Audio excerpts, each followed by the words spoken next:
Hello বন্ধুরা, আমি video করতে শুরু করলেই কাজু পালিয়ে যায়। তো বন্ধুরা, আমি আজকে এসে গেছি শনিবারের মেনু নিয়ে। তো দেখা যাক কী কী আছে মেনুতে। সবার প্রথমে বলি, লবণ,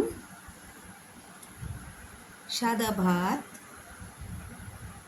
উচ্ছে ভাজা, শুকনো লঙ্কা ভাজা দিয়ে আলু সেদ্ধ মাখা, পটল ভাজা,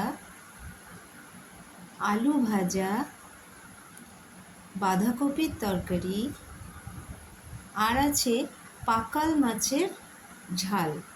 অনেকে এই মাছটাকে নানা রকম নামেই বলে, কেউ আবার বাম মাছও বলে, কিন্তু বাজারে পাকাল মাছ বলেই বেশি পরিচিত।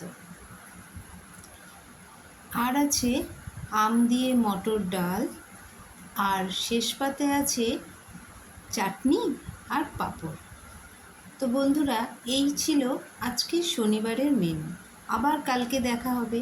আজকের মতন টাটা।